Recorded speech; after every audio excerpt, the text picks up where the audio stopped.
Hello दोस्तों, आप सभी को मेरा प्यार भरा नमस्कार और आप सभी का स्वागत है हमारे यूट्यूब चैनल प्री स्टडी अड्डा पर। आपका मैं शुभचिंतक आशीष कुमार सैनी। नेक्स्ट वीडियो हमारा आज 2.3 के बारे में। तो इससे पहले हमने पढ़ा 2.2 के बारे में, एचसीएफ और एलसीएम अविभाज्य गुणनखंड के रूप में। आज पढ़ते हैं हम अपरिमेय संख्या को सिद्ध करना। तो देखिए, बोर्ड के अंतर्गत इसमें से 100% क्वेश्चन आएगा। क्या आएगा? 100% क्वेश्चन आएगा, जरूर आएगा। यह अपरिमेय संख्या को सिद्ध करना 2 नंबर का या 3 नंबर का, इसमें से प्रत्येक एग्जाम में एक क्वेश्चन पूछा जाता है। तो देखिए कैसे करेंगे हम अपरिमेय संख्याओं को सिद्ध। जिसे संख्या आपको दे दी है, कोई सी भी अपरिमेय संख्या देगा आपको कि यह एक अपरिमेय संख्या है, इसको दर्शाइए या सिद्ध कीजिए, प्रमाणित कीजिए। अब आपको एक तो देगा, आपको दर्शाइए या सिद्ध कीजिए या प्रमाणित कीजिए। एक ही बात है, तीनों का अर्थ एक ही है। ठीक है, यानी कि आपको एग्जाम में प्रश्न में देगा या तो प्रमाणित कीजिए कि एक अपरिमेय संख्या है, दर्शाइए कि यह एक संख्या एक अपरिमेय संख्या है, सिद्ध कीजिए कि एक अपरिमेय संख्या है। तो हमें प्रश्न में देखिए संख्या लेनी है हमें। जैसे कोई सी भी संख्या दे दी आपको, जैसे माना कि कोई √3 दे दी, प्रश्न दे दिया √3 एक अपरिमेय संख्या है, सिद्ध कीजिए। ठीक है, तो सर्वप्रथम आपको क्या मानना है? तो आपको माना कि √3 एक परिमेय संख्या है। क्या मानना है इसको? परिमेय संख्या है। परिमेय संख्या है तो इसे P/Q के रूप में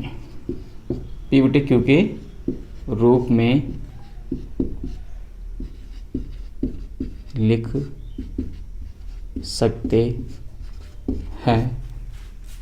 यानी P/Q क्या हो गया? एक परिमेय संख्या, यानी कि भिन्न के रूप में हो गई, अंश बटे हर के रूप में हो गई। तो यानी कि इसको हम अंश बटे हर के रूप में लिखेंगे तो अंश बटे हर में किस संख्या को लिखा जाता है? परिमेय संख्या को। यानी कि हमने मान लिया, क्या मान लिया कि ये क्या एक परिमेय संख्या। P/Q भी क्या है? एक परिमेय संख्या। यदि परिमेय संख्या हो गई तो हम किस के रूप में लिख सकते हैं इसको? P/Q के रूप में, जहां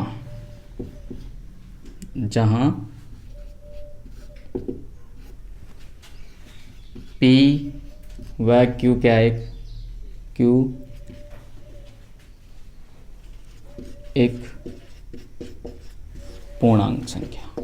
क्या है? एक पूर्णांक संख्या। दोनों पूर्णांक संख्या होगी तो परिमेय संख्या होगी। ठीक है, तो देखिए हम लिख सकते हैं। तो P/Q के रूप में किसको लिखा हमने? √3 को। √3 किसके रूप में लिख दिया हमने? P/Q के रूप में। अब देखिए, जिससे इन दोनों में से यदि किसी का पक्ष मैंने मान लिया P बराबर निकालना है, किसके बराबर निकालना है? P बराबर। तो क्या कर दिया मैंने यहाँ? एक मिनट, पक्षांतरण। क्या कर दिया? पक्षांतरण कर दिया, जिसमें लिख दिया P बराबर P मैंने यहाँ रख दिया, इधर है √3, क्या हो रहा है? भाग में, तो कहाँ चल जाएगा ये? गुणे में। तो क्या हो गया? P बराबर √3Q। अब देखिए, हमने P और Q को क्या माना था? पूर्णांक। क्या माना था? पूर्णांक। तो मैं लिख सकता हूं, अतः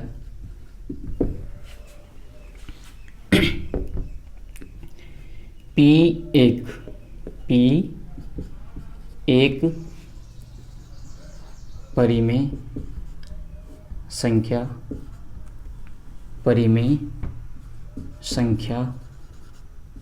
है। परिमेय संख्या है। तो √3Q भी एक परिमेय संख्या है। अब देखिए भाई p क्या है, एक क्या था, पूर्णांक। तो पूर्णांक क्या होती है, हमेशा परिमेय संख्या। पूर्णांक क्या होती है, हमने पढ़ा था शुरू में बेसिक जानकारी के अंदर, पूर्णांक 0 से शुरू होती है, अंत तक चलती है।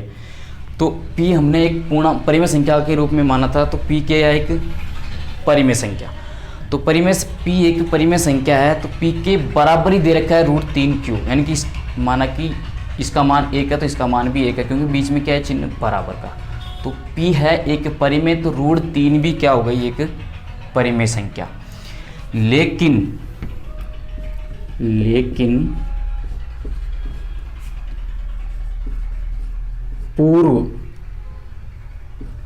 पूर्व में मानी गई परिकल्पना क्या है, गलत है। क्या है, गलत। इसलिए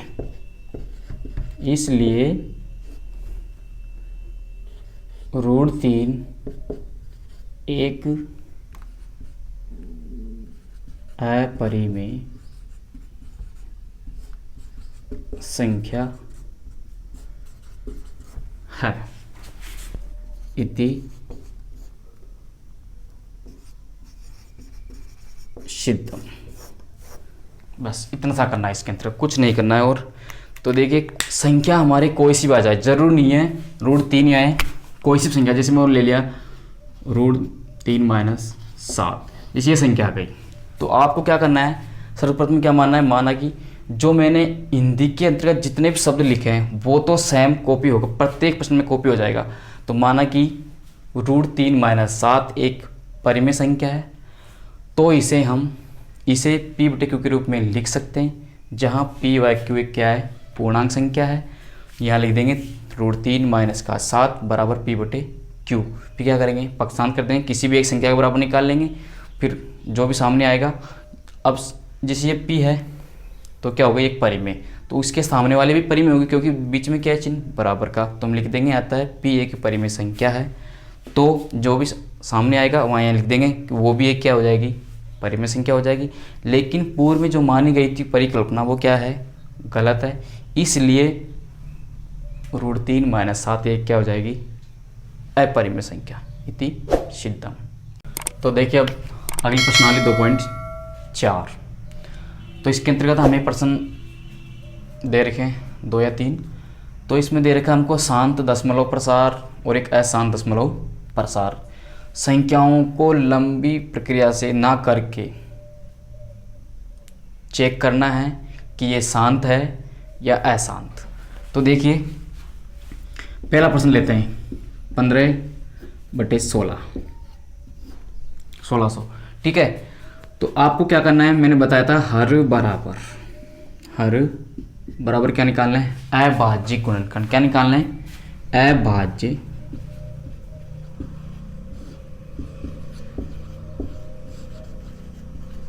गुणनखंड निकालेंगे। तो देखते हैं 1600, 2 का जा रहा है 8 बार, 2 0, 2 का 4 बार, 2 0, 2 का 2 बार, 2 0, 1 बार, 2 का 50, 25 बार, 5 का दिया 5 बार, 5 का दिया 1 बार। तो हम लिख सकते हैं 1600 बराबर 1 2 3 4 5 6, 2 की पावर 6 इंटू 5 की पावर 2। तो हर बराबर है अभाज्य गुणनखंड क्या आ गया हमारे, 2 की पावर 6 इंटू 5 की पावर 2। मैंने कल जो बेसिक जानकारी के अंदर बताया था मैंने कि हर बराबर 2 की पावर m इंटू 5 की पावर n के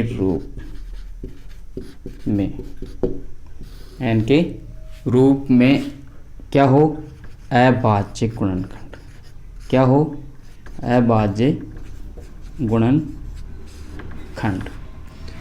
तब तो क्या कहलाएगी, शांत दशमलव। क्या कहलाएगी, शांत। यदि इसके रूप में नहीं है तो क्या कहलाएगी, अशांत दशमलव की प्रसार। तो अब देखना है हमें हर बराबर, हमारा जो पहला सवाल किया हमने, इसके गुणनखंड निकाले थे हमने, तो 16 से निकाले थे 2 की पावर 6 इंटू 5 की पावर 2। तो हर बराबर तो लिख सकते हैं हम, हर बराबर क्या आया, 2 की पावर यहाँ कितनी है m, तो कितनी आ गई 6 इंटू 5 की पावर n, यहाँ कितनी 5 की पावर 2। तो हमारे इस गुणनखंड के रूप में जो फॉर्मूला दे रखा है हमको शांत और अशांत का, उसके रूप में आ गई। तो हमारी ये संख्या क्या हो जाएगी, शांत दशमलव। तो हम लिख सकते हैं अतः यह संख्या एक शांत दशमलव प्रसार की है। ठीक है, अगला देखते हैं क्वेश्चन नंबर 2। हमको दे रखा है 129 अपॉन 2 की पावर 2, 7 की पावर 7, 5 की पावर 7 इंटू 7 की पावर 2। अब हमें ये प्रश्न दे रखा है, तो हमें चेक करना है हर बराबर। तो देखिए हमको गुणनखंड करने की तो आवश्यकता नहीं है, क्योंकि हमें पहले ही ऑलरेडी दे रखा है। तो हम लिख सकते हैं हर बराबर 2 की पावर m इंटू 5 की पावर n के रूप में क्या करना है, व्यक्त करना है। क्या करना है, व्यक्त। तो यहाँ लिख सकते हैं, तो हर बराबर 2 की पावर 2 इंटू 5 की पावर 7 इंटू 7 की पावर 2, ये हमें दे रखा है। अब दोनों में मिलाएंगे। अब मैंने बताया था 2 इंटू 5 के अलावा यदि अन्य गुणनखंडीय अभाज्य कोई आ गया तो वो हमेशा क्या हो जाएगी, अशांत प्रसार की। तो हम लिख सकते हैं अतः हर बराबर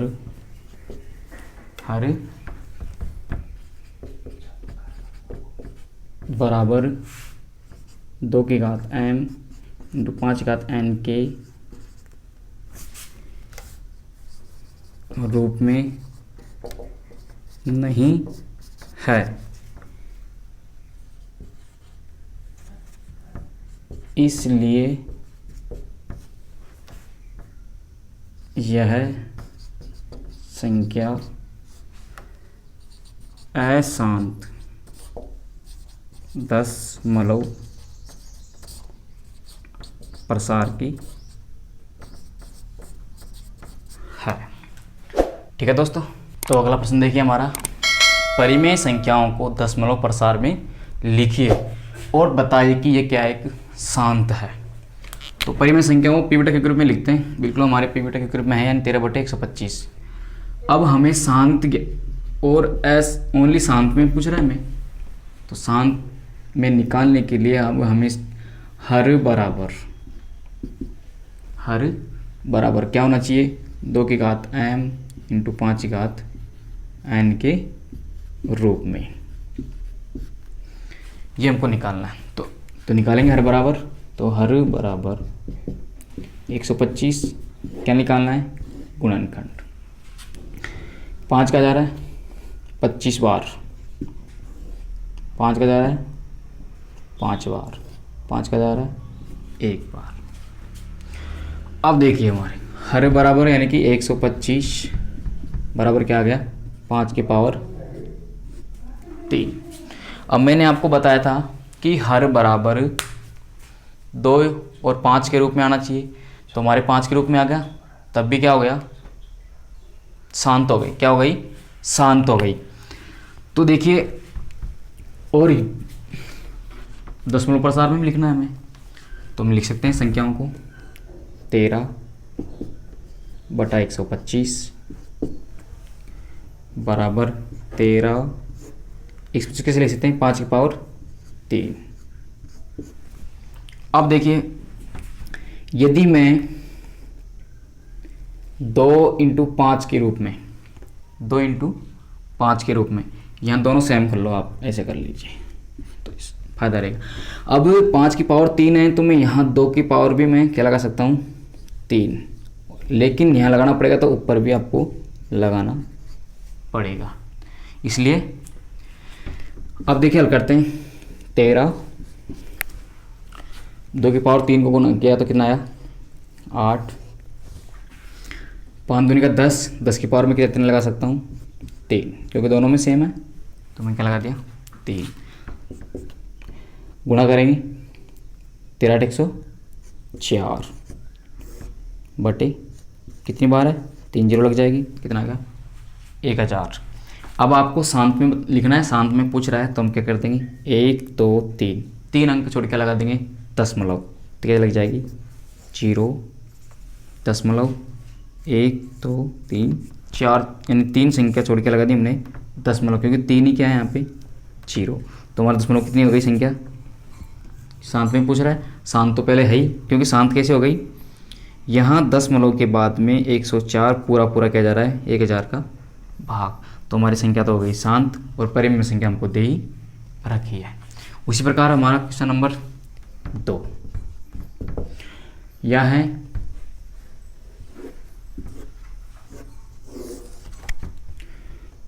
49/500।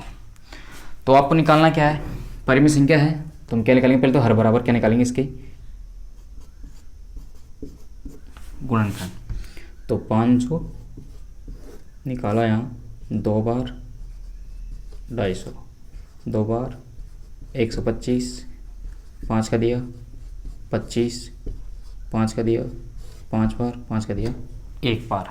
तो हर बराबर क्या आ गया गुणनखंड इसके 2 की पावर 2, 5 की पावर 3, 5 की पावर 3। अब देखिए इधर मैं अब हमें हर बराबर क्या लिखना है 2 की पावर m इंटू 5 की पावर m के रूप में, m के रूप में। तो हम लिख सकते हैं यहाँ 49/2 की पावर 2 इंटू 5 की पावर 3। अब देखिए यहाँ 3 बार है, ये कितनी बार है 2 बार, तो मैं 1 बार और लगा सकता हूँ, लेकिन 1 बार यहाँ लगाना पड़ेगा मुझे, तो 1 बार ऊपर भी लगाना पड़ेगा सेम, जब भी तो होगा बराबर। तो देखिए 49 के कितना आ गया 98। यहाँ लगा सकता हूँ मैं 2 की पावर 3 हो जाएगी क्योंकि एक और हो गया, और 5 की पावर भी 3। आगे करूँगा इसको तो 98/10 की घात कितनी हो जाएगी 3, फिर 98/3 जीरो लग जाएगी। हल करेंगे क्या लगाना, 3 संख्या छोड़ के पॉइंट, 1 संख्या 2 संख्या, इसके आगे क्या लगा देंगे 0 और लगा देंगे दशमलव। हमारा क्या होगा ये आंसर। तो यह आया हमारे समझ में कि परिमेय संख्याओं को दशमलव प्रसार में लिखना है और बताना कि वो शांत है या अशांत। तो देखिए ये तो क्या है एक शांत, तो हम लिख सकते हैं यह है शांत संख्या है, और ये भी क्या है एक शांत संख्या। ठीक है दोस्तों। हेलो दोस्तों, मुझे आशा है ये वीडियो आपको ज़रूर पसंद आया होगा। लाइक और शेयर करना ना भूलें, हमारे चैनल को सब्सक्राइब करें और बेल आइकन बटन दबाइए जिससे आपको नई से नई अपडेट अपने मोबाइल पर मिल सके। धन्यवाद।